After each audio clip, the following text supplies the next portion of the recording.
शनिवार व्रत कथा। बोलो शनि महाराज की जय हो। एक समय की बात है, किसी गांव में एक ब्राह्मण देवता अपनी पत्नी तथा बच्चों के साथ रहते थे। एक दिन ब्राह्मण देवता सुबह सोकर उठे तो बहुत ही चिंतित दिखाई दे रहे थे। तो अपने पति को इतना चिंतित देखकर उनकी पत्नी ने पूछा कि स्वामी, आज आप सुबह सुबह किस चिंता में डूबे हुए हैं। तो पत्नी की बात सुनकर ब्राह्मण देवता ने कहा, कोई बात नहीं, बस यूं ही थोड़ी तबीयत खराब है। लेकिन ब्राह्मण की पत्नी बहुत ही समझदार थी, वह जान चुकी थी कि उसके पति कोई ना कोई समस्या से घिरे हैं। तो उसके बार बार पूछने पर ब्राह्मण देवता ने कहा कि मैं कई दिन से एक ही सपना देख रहा हूँ कि एक व्यक्ति नीले कपड़े पहनकर आता है और मुझसे कहता है कि तुम्हें मेरी साढ़े साती लगेगी। तो यह सुनकर ब्राह्मण देवता की पत्नी ने कहा, अरे वह तो शनि देव भगवान है जो आप पर शनि की दशा लगाने को कहते हैं। अब जब भी शनिदेव आपके सपने में आए और बोले कि तुम्हें मेरी साढ़े साती लगेगी, तो आप उन्हें प्रणाम करके बोलिए कि सवा पहर से ज्यादा मत लगाइए। तो ब्राह्मण देवता ने कहा कि ठीक है, मैं ऐसे ही बोल दूंगा। दूसरी ही रात्रि को शनिदेव ने फिर से ब्राह्मण के सपने में आकर कहा कि तुम्हें मेरी साढ़े साती लगेगी। तब ब्राह्मण देव ने कहा कि हे प्रभु, मेरे में इतनी क्षमता नहीं है, मैं इतने साल तक कष्ट नहीं सह पाऊंगा। आप कृपया करके मुझ पर थोड़े ही समय के लिए लगे। तो शनिदेव ने कहा, तो ठीक है, मैं 2.5 साल के लिए लगूंगा। तो ब्राह्मण देव बोला कि नहीं प्रभु, मैं इतना भी सहन नहीं कर पाऊंगा, आप कृपया करके केवल सवा पहर तक ही लगी। तो शनिदेव ने कहा कि ठीक है, जैसा तुम कह रहे हो, मैं सवा पहर तक ही लगूंगा। तो अगले दिन प्रातःकाल होते ही ब्राह्मण देव ने अपनी पत्नी को सारी बात बताई और कहा कि मुझे शनि देव की कुदृष्टि लगी है और वह भी सवा पहर के लिए, इसीलिए मैं जंगल में जा रहा हूँ, वहीं पर पूजा अर्चना करूंगा। इतना बोलकर ब्राह्मण देव जंगल में चले गए। जंगल में उन्होंने पूजा की। जब थोड़ा सा समय बचा तो वह सोचने लगे कि इतना समय तो घर जाने में लग जाएगा, तो मुझे अब चलना चाहिए। तो यह सोचकर वह खड़े होकर घर के लिए चल पड़े। रास्ते में उन्होंने देखा कि एक खेत में तरबूज की बहुत सारी बेलें लगी हुई हैं और उन बेलों के बहुत ही सुंदर सुंदर तरबूज लगे हुए हैं।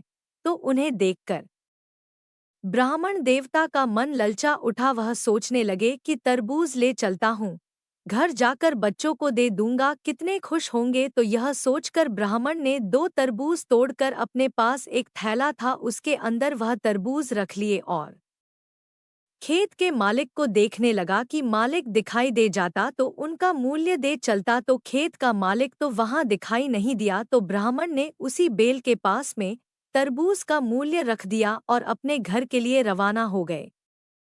तो चलते चलते जैसे ही नगर में पहुंचे तो नगर में उन्हें 2 सिपाहियों ने रोक लिया और पूछने लगे कि ब्राह्मण, तुम्हारे थैले में क्या है। तो ब्राह्मण देव ने कहा कि इसमें तो तरबूज है, मैं अपने बच्चों के लिए लेकर आया हूँ। तो सैनिकों को भरोसा नहीं हुआ तो वह कहने लगे कि खोल कर दिखाओ। तो ब्राह्मण देव ने जैसे ही खेला खोला तो देखा उसके अंदर तो नगर के राजा के दोनों बेटों के सिर कटे हुए हैं। तो यह देखते ही सैनिकों ने ब्राह्मण को बंदी बनाया और राजा के पास ले गए और बोले कि महाराज, इस ब्राह्मण ने आपके पुत्रों की हत्या कर दी है और उनके सिर अपने थैले में छुपा रखे हैं। तो यह सुनते ही राजा को बहुत ही गुस्सा आया और दुख भी हुआ। तो उन्होंने आदेश दिया कि इस ब्राह्मण को तुरंत ही फांसी पर चढ़ा दो। तो ब्राह्मण ने राजा से प्रार्थना की कि हे राजन, मेरी अंतिम इच्छा है कि मैं मरने से पहले पूजा पाठ करना चाहता हूँ। तो राजा ने कहा कि तुम्हारे मन में पूजा पाठ कहाँ से आए, तुम्हारा मन पवित्र नहीं हो सकता, क्योंकि अगर तुम पवित्र होते और ब्राह्मण होते तो कभी मेरे पुत्रों की हत्या नहीं करते। तो ब्राह्मण ने कुछ नहीं कहा कि महाराज, यह तो मेरी अंतिम इच्छा है और मरने वाले की अंतिम इच्छा पूरी की जाती है। तो राजा ने ब्राह्मण की अंतिम इच्छा पूरी करने की अनुमति दे दी। ब्राह्मण देव ने पूजा पाठ किया। तब तक शनि का सवा पहर समाप्त हो गया। तो उसी समय राजा के दोनों पुत्र शिकार खेलकर लौट आए। तो यह देखकर राजा हैरान था। राजा ने ब्राह्मण की सजा रोक दी और उनके साथ हुए इन हादसों का कारण पूछा। तो ब्राह्मण देव ने कहा कि राजन, मुझ पर शनि देव की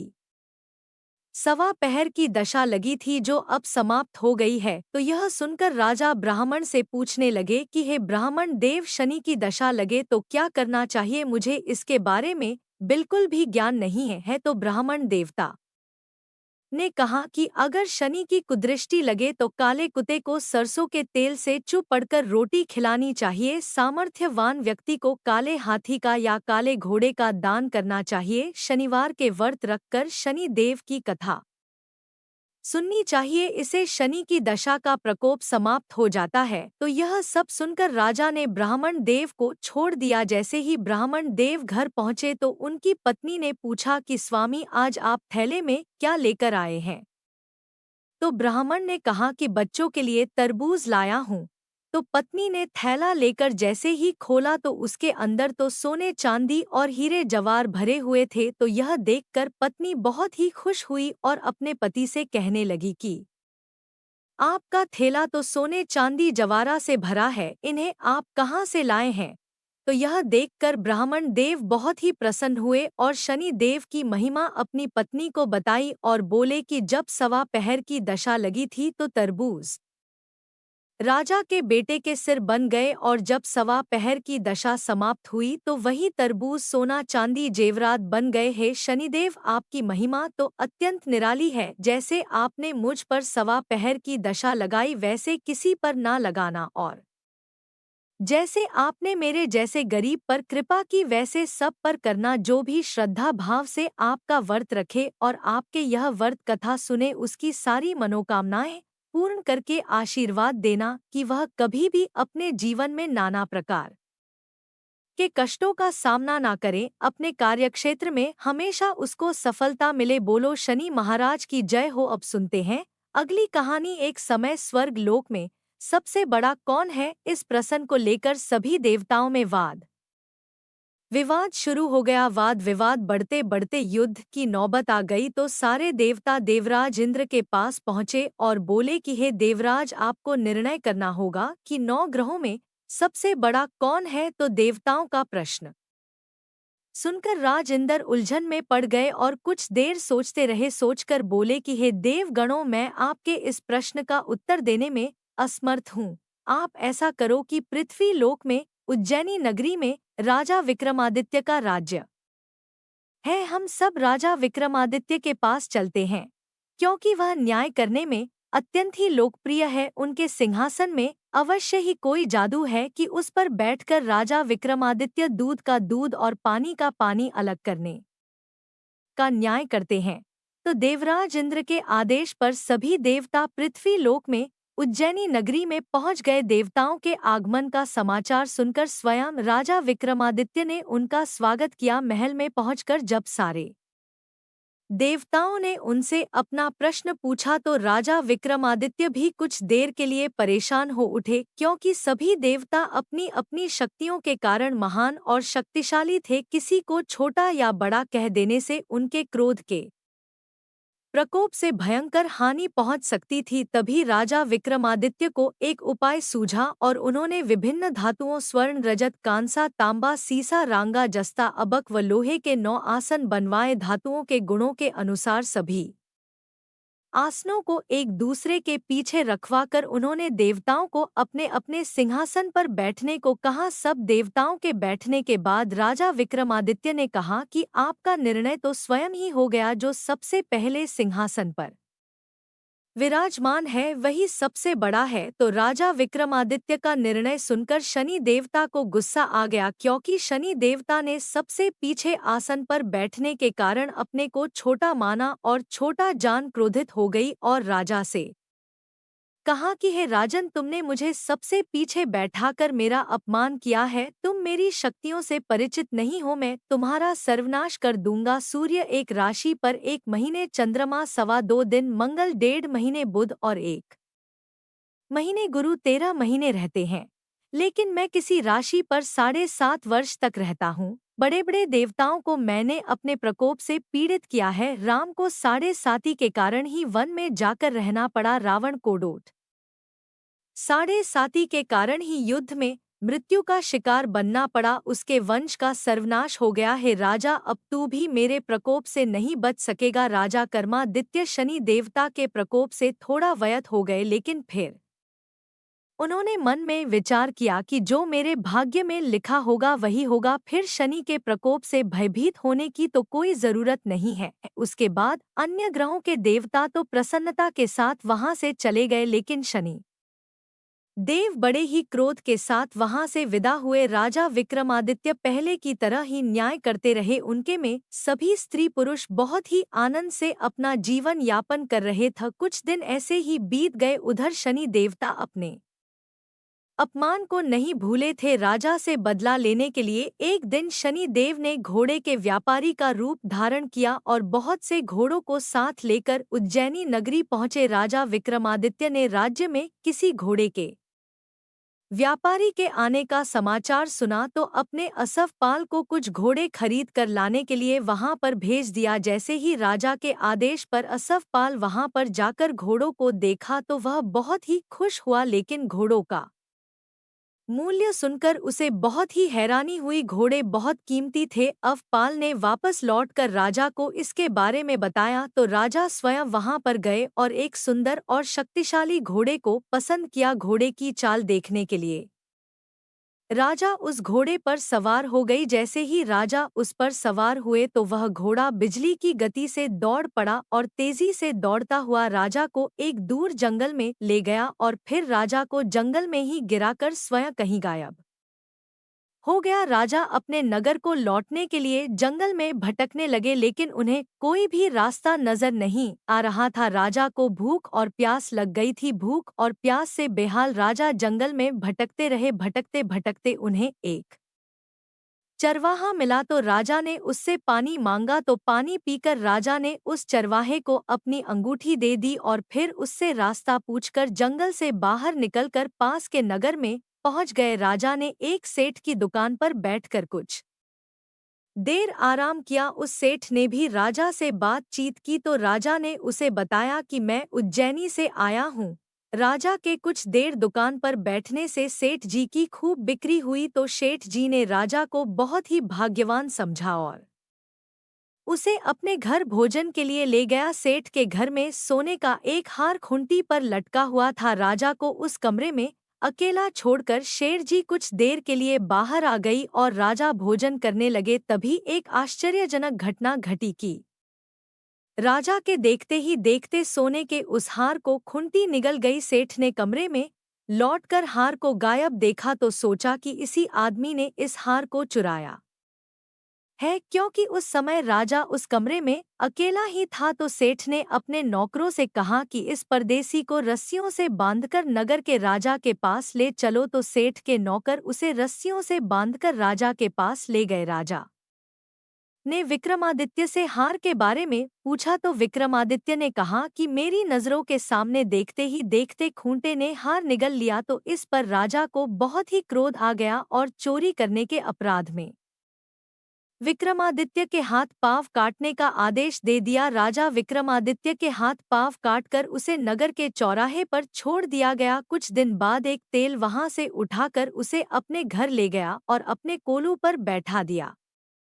राजा आवाज देकर बैलों को हकता रहता तो राजा विक्रमादित्य इसी तरह तेली का बैल चलाता रहा। राजा को भोजन मिलता रहा। शनि के प्रकोप की साढ़े साती पूरी होने पर वर्षा ऋतु प्रारंभ हुई। राजा विक्रमादित्य एक रात में मल्हार गा रहा था, तभी नगर के राजा की लड़की राजकुमारी मोहिनी रथ पर सवार होकर उस तेली के घर के आगे से गुजरी। उसने जैसे ही मेघ मल्हार सुना तो उसे बहुत ही अच्छा लगा और दासी को भेजकर गाने वाले को बुलाकर लाने को कहा तो दासी ने लौटकर राजकुमारी को बताया कि राजकुमारी वह तो अपंग आदमी है। तो राजकुमारी उस मेघ मल्हार पर तो बहुत मोहित हो गई थी, वह तो उससे शादी करना चाहती थी। उसे सब कुछ पता चल गया कि वह आदमी अपंग है, तो भी उसने कहा कि मैं तो उसी आदमी से विवाह करूंगी। जब राजकुमारी के माता पिता को इस बात का पता चला तो वे तो हैरान रह गई। राजा को लगा कि उसकी बेटी पागल हो गई है तो रानी ने मोहिनी को समझाया कि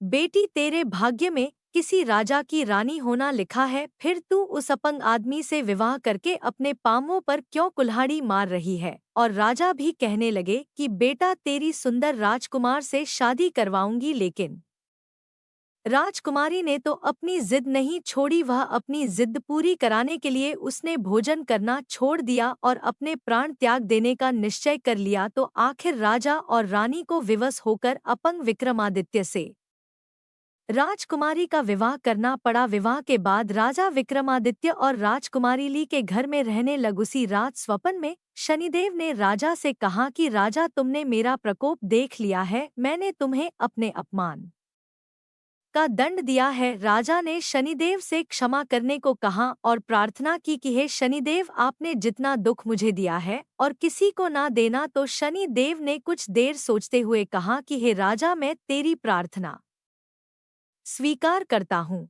जो कोई स्त्री पुरुष मेरी पूजा करेगा, शनिवार को व्रत रखकर मेरी कथा सुनेगा, उस पर मेरी अनुकंपा बनी रहेगी, उसे कोई दुख नहीं होगा। शनिवार को व्रत करने और चींटियों को आटा डालने से मनुष्य की सारी मनोकामनाएं पूर्ण होंगी। तो इस तरह कहकर शनि देव अंतर्ध्यान हो गए। प्रातःकाल राजा विक्रमादित्य की नींद खुली तो अपने हाथ पांव देखकर राजा को बहुत ही खुशी हुई और उन्होंने मन ही मन शनि देव को प्रणाम किया। राजकुमारी भी राजा के हाथ पांव सही सलामत देखकर आश्चर्य में डूब गई। तब राजा विक्रमादित्य ने अपना परिचय देते हुए शनि देव के प्रकोप की सारी कहानी कह सुनाई। जब सेठ जी को इस बात का पता चला तो वह दौड़ता हुआ तेली के घर जा पहुंचा और राजा के चरणों में गिरकर क्षमा मांगने लगा। तो राज ने उसे क्षमा कर दिया, क्योंकि यह सब तो शनि देव के प्रकोप के कारण हुआ था। सेठ राजा को अपने घर ले गया और फिर से उसे भोजन कराया।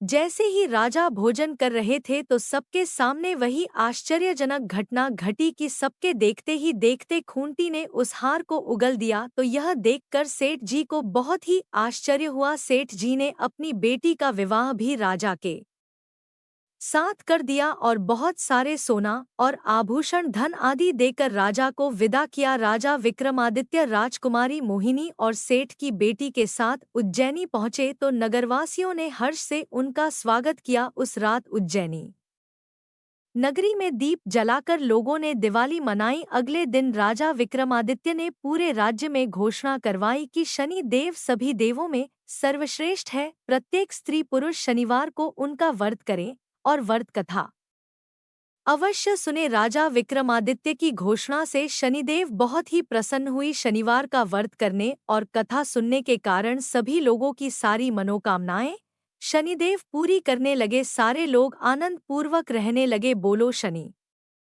महाराज की जय। जय गणेश गिरिजा सुवन मंगल करण कृपाल, दीनन के दुख दूर करी, कीजय नाथ निहाल। जय जय श्री शनिदेव प्रभु, सुनो विनय महाराज। करहु कृपा है रवि तनय, राखो जन की लाज। जयति जयति शनिदेव दयाला, करत सदा भक्तन। प्रतिपाला चारी भुजा, तनु श्याम विराजय। माथे रतन मुकुट छवि छाजय, परम विशाल मनोहर भाला। टेढ़ी दृष्टि भ्रिकुटी विकराला, कुंडल श्रवण चमाचम चमके। ही माल मुक्तन मणि दमके, कर में गदा त्रिशूल कुठारा। पल बिच करे अरिहिंग संहारा, पिंगल कृष्णो छाया नंदन। यम कोणस्थ रौद्र दुखभंजन, सौरी मंद शनि दशनामा। भानुपुत्र पूजहीं सब कामा, जा पर प्रभु प्रसन्न में जाहीं। रंग कहो राव करें क्षण माही, पर्वत हूँ तृण होई निहारत। तृणों को पर्वत करी डारत, राज मिलत बन राम ही दीन है। कैकेहू की मति हरी लीन है, बनहू में मृग कपट दिखाई। मातु जानकी गई चुराई, लखनहिंग शक्ति विकल करिडारा। मचिगा दल में हाहाकारा, रावण की गतिमती बौराई। रामचंद्र सो बैर बढ़ाई, दियो कीट करी कंचन लंका। बजी बजरंग बीर की डंका, नृप विक्रम पर तुही पगुधारा। चित्र मयूर निगली गे हारा, हार नौलखा लाग्यो चोरी। हाथ पैर डरवायो तोरी भारी दशा, निकृष्ट दिखायो। तेली ही घर कोल्हू चलवायो, विनय राग दीपक मह कीन हयो। तब प्रसन्न प्रभु वै सुख दीन है हरिश्चंद्र नृप नारी बिकानी। आप हो भरे डोम घर पानी तैसे नल पर दशा सिरानी। भूंजी मीन कूद गई पानी श्री शंकर ही गहयो जब जाई। पार्वती को सती कराई तनिक विलोकत ही करी रीसा। न भोड़ी गयो गौरसुत सीसा पांडव पर भय दशा तुम्हारी। बची द्रौपदी होती उघारी कौरव के भी गति मति मार्यो। युद्ध महाभारत करी डार्यो रवि कहे मुख मह धरी तत्काला। लेकर कूदी पर्यो पाताला शेष देवल की विनती लाई। रवि को मुख ते दियो छुड़ाई वाहन प्रभु के साथ सुजाना। जग दिग्गज गर्दब मृगस्वाना जम्बुक सिंह आदि नखधारी। सो फल ज्योतिष कहत पुकारी गज वाहन लक्ष्मी गृह आवे। हाय ते सुख संपत्ति उपजावे गर्दब हानि करे बहु काजा। सिंह सिद्धकर राज समाजा जम्बुक बुद्धि नष्ट कर डारे। मृग दे कष्ट प्राण संहारे जब आवही प्रभु स्वान। सवारी चोरी आदि होए डर भारी तैसी चारी चरण यह नामा। स्वर्ण लोह चांदी अरु तामा लोह चरण पर जब प्रभु आवे। धन जन संपत्ति नष्ट करावे समता ताम्र रजत शुभकारी। स्वर्ण सर्व सर्व सुख मंगल भारी जो यह। शनि चरित्र नित गावे कभो न दशा निकृष्ट सतावे अद्भुत नाथ दिखावे लीला। करे शत्रु के नशी बलि ढीला जो पंडित सुयोग्य बुलवाई। विधिवत शनि ग्रह शांति कराई पीपल जल शनि दिवस चढ़ावत। दीप दान दे बहु सुख पावत कहत राम सुंदर प्रभु दासा। शनि सुमिरत सुख होत प्रकाशा दोहा पाठ शनिश्चर देव को की हो भक्त तैयार। करत पाठ 40 दिन हो भवसागर पार। और अब सुनते हैं शनि भगवान की आरती। जय जय श्री शनिदेव भक्तन हितकारी। सूर्य पुत्र प्रभु छाया महतारी श्याम अंग वक्र दृष्टि चतुर्भुजाधारी। नीलांबर धार नाथ गज की अस्वारी क्रीट मुकुट शीश राजित दिपथ है लिलारी। मुक्तन की माला गले शोभित बलिहारी मोदक मिष्ठान पान। चढ़त है सुपारी लोहा तिल तेल उड़द महिषी अति प्यारी देव दनुज ऋषि मुनि सुमिरत नर नारी। विश्वनाथ धरत ध्यान शरण है तुम्हारी जय जय श्री शनि देव भक्तन हितकारी। अगर आप लोगों को वीडियो अच्छी लगे तो लाइक शेयर अवश्य कीजिएगा। कमेंट बॉक्स में जय श्री कृष्णा राधे राधे जय शनिदेव की धन्यवाद।